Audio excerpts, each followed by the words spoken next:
நின்ற ஆசனங்கள் பாகம் 3.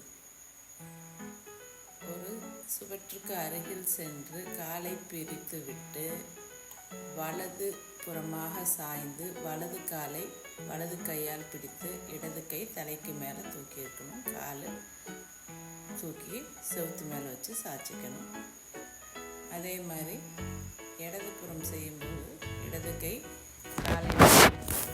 காலை பிடிச்சிருக்கணும், வலது கை தலைக்கு மேலே தூக்கி இருக்கணும். பாதகுஸ்தாசனா, கால் கட்டை விரலை பிடிச்சி காலை ஸ்ட்ரைட்டாக தூக்கணும். வலது பக்கம் சைடாக திருப்பிட்டு கீழே வைங்க. இடது கால் கட்டை விரலை இடது கை கொண்டு பிடிச்சிட்டு காலை நேராக வச்சுட்டு பின்ன சைடில் கொண்டு வந்து கீழே இருக்குங்க.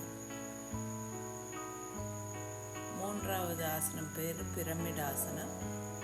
காலை குதிச்சு பிரிச்சுட்டு வலது புறமாக திரும்பி முகம் முட்டி மேலே படுற மாதிரி படுத்துட்டு கைகள் பின்பக்கமாக நமஸ்கார முதிரையில் இருக்கணும்.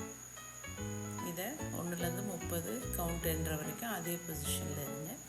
இதே பயிற்சியை இடது பக்கமாக செய்யுங்க. முதல்ல குதித்து காதை பிரித்து குனிஞ்சு தலையை முட்டி மேலே வைக்க முயற்சி செய்யுங்க. பின்னாடி கைகளை கட்டி இருங்க அல்லது கைகளை நமஸ்கார முதிரைக்கு கொண்டு போங்க. இந்த பொசிஷனை 30 என்ற வரைக்கும் ஹோல்ட் பண்ணிக்கணும்.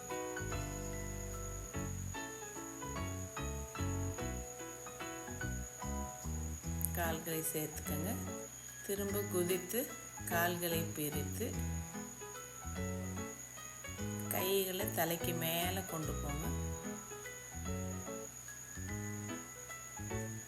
நல்லா கையை இழுத்துட்டு அப்படியே இடுப்புலேருந்து குனிஞ்சு முன்னாடி வரணும். கைகள் மேட்டை தொட்ட உடனே காலை இன்னும் நல்ல மேக்சிமம் நம்மளால் எவ்வளோ விரிக்க முடியுமோ அவ்வளோ விரிச்சிட்டு தலைப்பகுதி மேட்டில் படுற மாதிரி நல்லா பொசிஷனில் நின்றுக்குங்க.